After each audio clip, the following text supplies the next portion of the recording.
Hello everyone, it's Dom here from Esports News UK. I'm not at Insomnia yet, I'm nearly there. I'm at the ESIC Global Esports Summit in London, at London's ExCeL Arena, and I'm here with... Hi, my name's Christopher Sword, and I'm the founder and managing director of Viperio. And yeah, great to bump into Dom at this event. Yeah, exactly, and I thought, you know what? There's loads of people here on the stage. There's people like Carmack, James Dean, boss of ESL UK, and they're all in the limelight. And I've done loads of live tweeting today, and I'll do a roundup piece on them. But to bump into someone from a UK org is pretty cool. So I thought, why not get ready for all my esports insomnia interviews by talking to Chris. And Chris, with Viperio, I see you guys as one of those UK orgs where you're sort of bubbling under the surface, you know, wanting to reach that next level, like sort of Endpoints and ExCeLs have over the years, and you operate in Rainbow Six and League of Legends. And I wanted to just chat to you about that, because Rainbow Six seems to be a game where UK orgs like yourselves have been able to have like a bit more of an opportunity to, in terms of that path to pro. You look at teams like M&M Gaming that have gone all the way. They've done the Six Invitational, Pro League. They've sold a few rosters, done well. What are your thoughts on Rainbow Six and how you're doing there? I think you've definitely said it yourselves. It's a tested game now, and I think for an organisation like Viperio, it's a great game and a great title for an organisation of our size. The fact it has Ubisoft's backing, it's a well-produced league. The commercials are viable for a team of our size. When you have so many options, it's a great one out of those options for us to enter. And we've now been involved since the summer of last year, and we've seen great successes. We went from going and competing in UKIN, going all the way to the European Challenger League. So that's been a great game to help us excel as an organisation, sort of push onto that Tier 2 stage that in other titles like League of Legends might have taken a lot more resources or a lot more time to get there. Before we jump into League, but actually thinking about League as well, because I feel like Ubisoft have taken the approach that Riot's had by bridging the UK and the Nordics together. You've got this new, is it Northern Premier League in Rainbow Six now? Yeah. What are your thoughts on that? I guess you'll be playing in that, right? Because that sort of the old UKIN has become Division 2 of the Northern Premier League.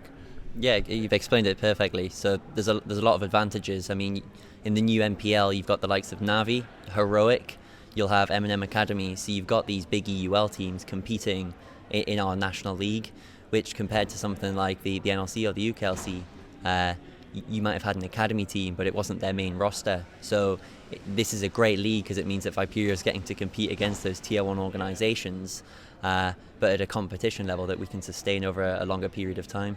What's it been like in the NLC? Because you're in NLC Division 3, right? And obviously you've got Division 1 where there's some stipends or finances there that teams will get. But then in Division 2, 3, 4, 5, there are no prize pools or funding, and like you've told me before camera, your team are just doing this for the love of it, for experience for them, and you're involved to be involved in League. What are your thoughts on that? Because there has been controversies, there has been some people that have been disappointed that the UKLC or the UKEL as well has gone.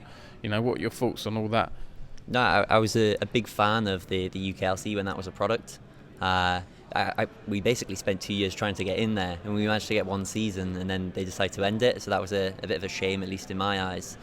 When it comes to the new NLC, while I can see the structure being advantageous in terms you can progress from the very bottom to a decent new UK Nordics league, for organisations like ourselves at sort of that Tier 2, Tier 3 level, the opportunities that, for example, the UKLC presented, they're no longer there. So a lot of my time and energy when it comes to Viperio has been focusing on driving Rainbow Six, because that will help us help teams like our League of Legends team, because that's a better chance for us to grow as an organisation, as a business, compared to what the NLC is currently offering. They're not streamed, are they, the Div 3 games? No, I guess that does present a kind of an advantage, because if we can't stream it ourselves, I guess it's our own stream, we can connect with viewers a bit better. But when you've got a well-produced stream through the NLC in the studio in Berlin, that's obviously a lot more attractive. So that there's positives and drawbacks to being able to stream, but yes, Division 3 isn't streamed currently. You're one of those people that have a full-time job outside of esports. What are your sort of longer-term goals with Viperio? Because it's hard, you know, I've seen orgs come and go over the years, and some haven't fulfilled their potential, and that's sad to see. But at the same time, it is really congested. There are loads of orgs fighting for the same thing, and some do disappear and real life gets in the way, or whatever, they want to move up esports for whatever reason. But I hope like we have orgs like yourselves stick around. It must be a challenge for you, but what are your sort of thoughts on that and your goals, I guess? I think the fortunate situation that I'm in is that I've not put all my eggs in one basket. Like as you've said, I have a full-time job still, so it's not as if I'm relying on this for an income, or I've invested all my life savings into driving this as a project. And I guess that means that I have been able to run it for as long as it has been. So we're past 9 years now. We'll be 10 next February. So that's been obviously helpful to me. It means that I can potentially focus on other areas of my life a little bit more, just due to the nature of the competition we're at. While I'd love Viperio to be sort of that next organisation, sort of copy and follow Eminem, as in progressing your way up Rainbow Six. Now they've already done that. We could be that next team. It's something that I would love to do, but as I say, the fact that I have other responsibilities, it means that growth may be a bit slower, but at least it's a bit safer, it's a bit more controlled. We've not taken as big a risk, which is obviously advantageous for us, because survival's a big thing for any team. And the fact we've been able to survive so long when you've got all this big money getting involved is something that I guess we're quite proud of as a team at Viperio. Yeah. Just lastly, Chris, I like diving into the different, I like that each org has its own ethos and style, and yours with your logo. When I was looking at your media pack thing the other day, it's based on the Angel of the North. Yeah. So you're sort of representing north of the UK. So I guess lastly, tell us a bit about your org, or what sets you apart, your ethos. No, definitely. I think the tier of competition that we compete as a UK national team, I guess when we think of how do we position ourselves within a UK league, sort of there's niches that teams can own. And I guess being from the northeast, growing up in Newcastle, going to Durham University, I've got my history and heritage as an individual there. So I guess we want to position ourselves as the northeast of England's leading esports club. And as you've said, we had a rebrand at the start of the new decade to sort of embrace that a bit more.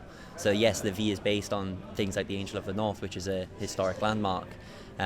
So that can be good when we're trying to approach more regional sponsors and items like that. There's a bit more of a stronger message that they can get behind. But equally, for example, in the NLC, our team's Swedish, we're not restricted by it. Like Viperio is a made-up word, so I guess the meaning behind it is what we put behind it, the story we put, the messaging we put out there. So our brand strategy is done in a way that it allows us to capitalise on a lot of opportunities without potentially locking other ones out, which is quite helpful for an org that's trying to progress and grow throughout the scene. Lastly as well, so you're 22 yes. now, and if it's almost 10 years up, you set this up when you were like 12, 13, did you? So wow. Yeah, so I set up Viperio when I was 13. It was February 2013. Wow. We realised at quite a young age we weren't going to be a professional player. Call of Duty was the game at the time, and quite simply I wasn't good enough. So I thought, well, if I could get someone else to play for my brand, at least I was still getting involved. It was Call of Duty LAN events where we first got involved, and that's where, for example, the likes of Bulldog Esports, like we know them from back then, Eminem from our early I-Series, and it's kind of evolved. We went to sort of CSGO and Halo around 2015, 2016. League of Legends we started to get involved in around 2017, and I guess the games we're always involved in, it's based on what opportunities are available at that moment in time, and that's why we're here where we are now with Rainbow Six as a focus. That's impressive, yeah. All right, well, great. Chris, thanks a lot for talking to me. Go follow Viperio on socials, and now I've got 4 more days of this, talking to loads of people at Insomnia, so wish me luck, and good luck to you with Viperio. No, thank you, Dom. Thanks for speaking. Cheers, mate. Thank you. Cheers.